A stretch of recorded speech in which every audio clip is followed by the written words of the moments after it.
Everybody, today we are going to discuss the next part of laws of motion, part 9. Okay, so today we are going to discuss the Newton's universal law of gravitation. This universal law of gravitation proposed by the Sir Isaac Newton, it is actually that actually explains us the attraction between the two heavenly bodies. It can explain the motion of a earth around the sun. It can explain the motion of the satellite around the orbit. Say the moon revolves around the earth, etc. So this universal law of gravitation, it is actually applicable for the two heavenly bodies. Okay, so according to the Newton's law of gravitation, here the 2 points are important: the mass of the two respective objects as well as the distance between their centers. So according to this law, that the force of attraction that actually directly proportional with the product of their masses and inversely proportional to the square of the distance between them. Let us consider that, say the two objects are there, and for example, say the mass of this object is m1 and the mass of this object m2. And let us consider the distance between the centers of these two particles. Consider the object and it is the center. So the distance between the center of the two objects, let it be r. So according to the Newton's laws of gravitation, the force of attraction that actually exists between the two particles, that is directly proportional to the product of their masses, and it is inversely proportional to the square of the distance between them. So F is directly proportional to product of m1 and m2, and F is inversely proportional to the square of the distance between them, which is represented by the letter r. So combining these two, we may write that F is proportional to m1 m2 by r square. That implies F is equal to capital G into m1 into m2 by r square.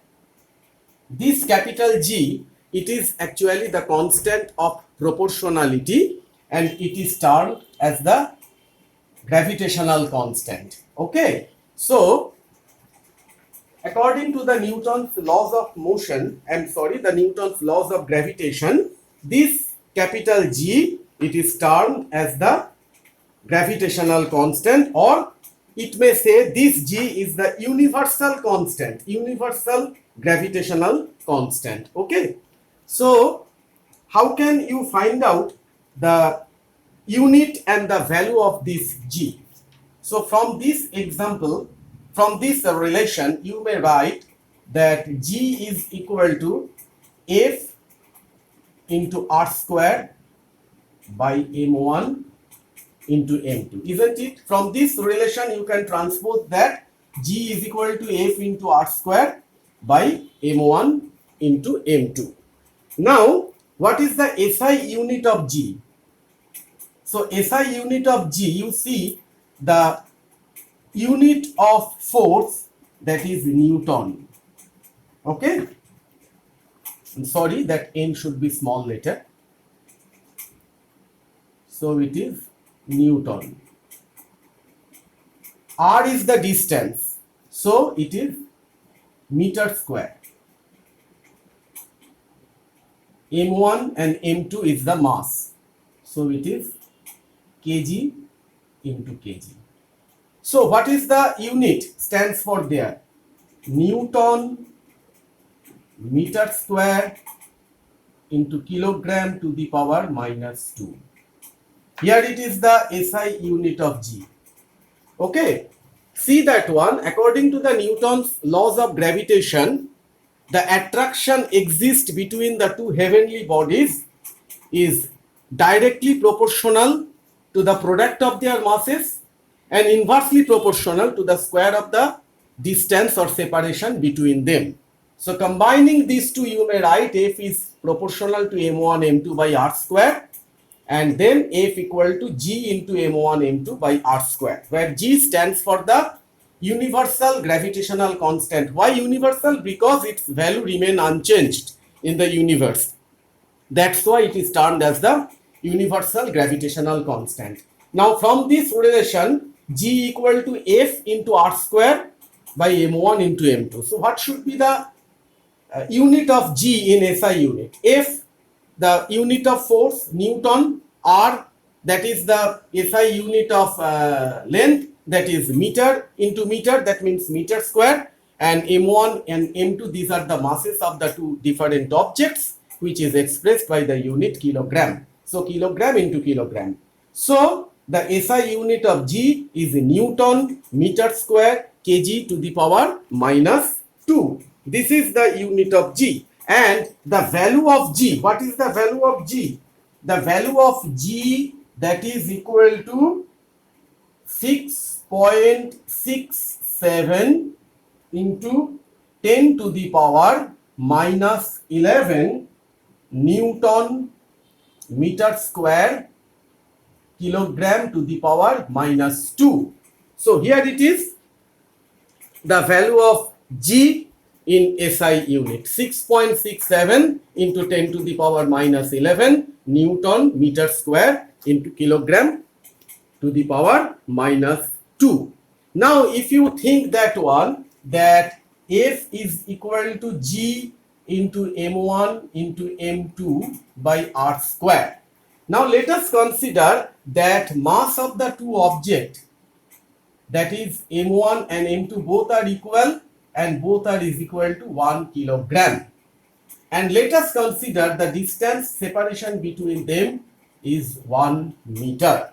So if you put that value, so F is equal to G into 1 by 1 into 1.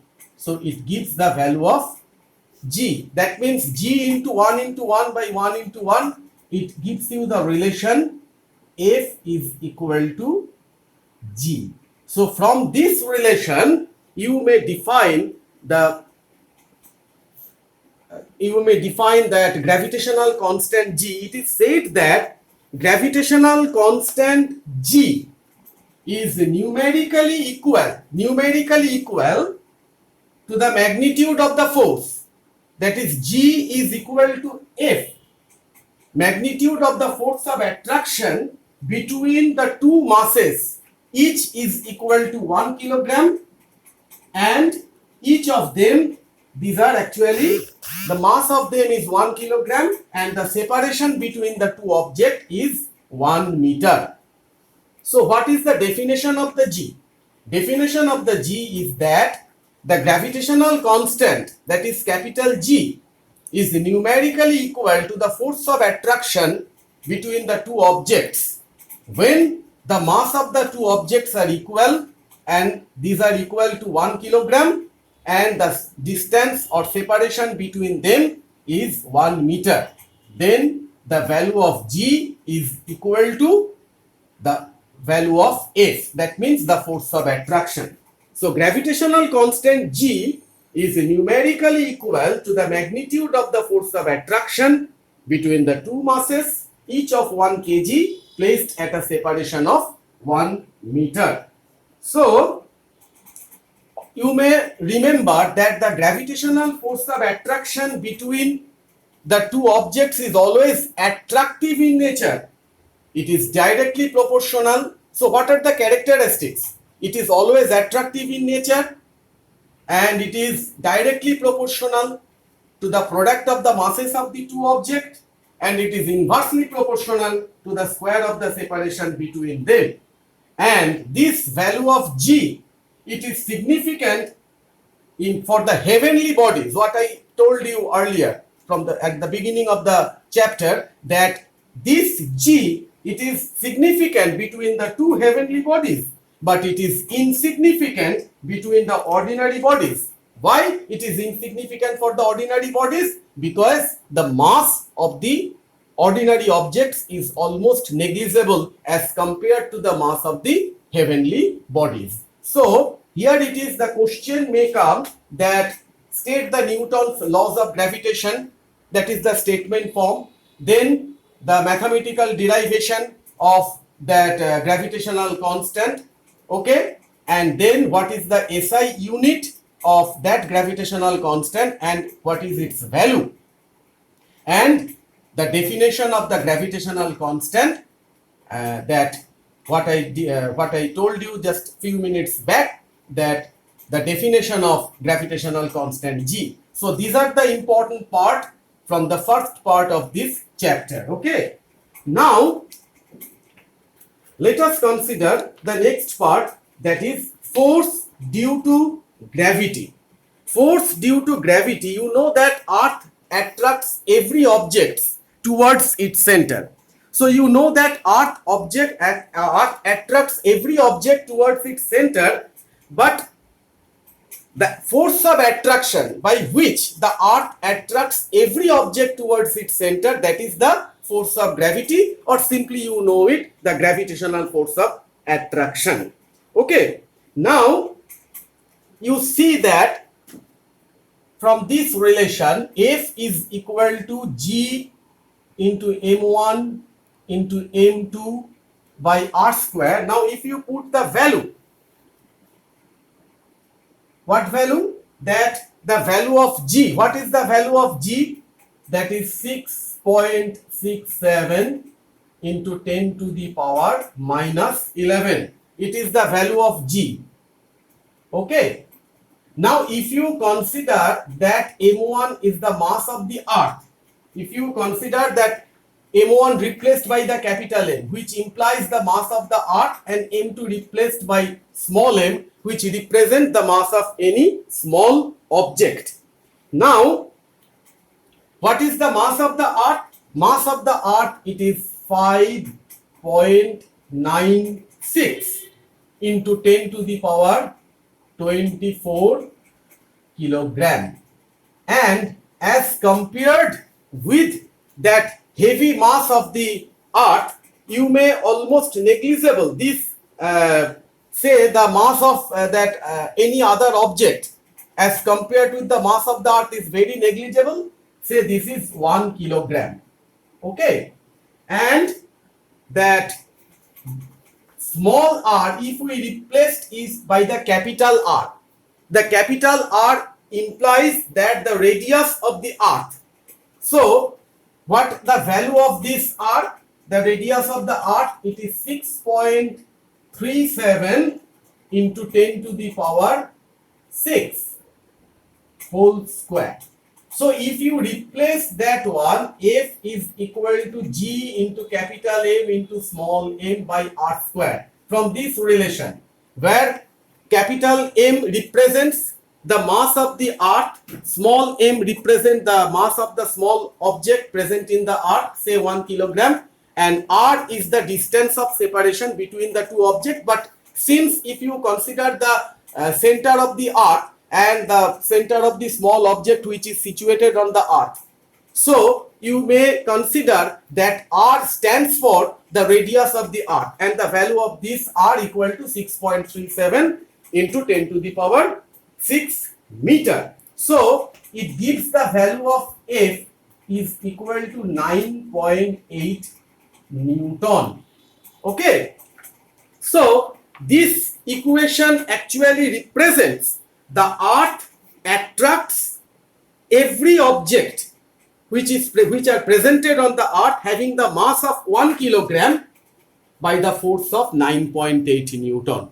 So if you think about that, any object which is placed on the surface of the Earth having the mass of 1 kilogram, then the Earth attracts that object towards its center by means of the force applied by the Earth, which is equal to 9.8 Newton. Do not memorize this one because that will not come, this part, but this, remember this value, because that will help you to do the sums. Because in many other cases you will see that in the question it will given in your question paper that consider that F equal to 9.8 Newton or F equal to almost equal to 10 Newton, etc.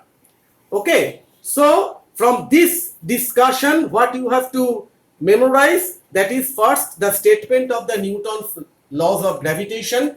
Next is this mathematical representation.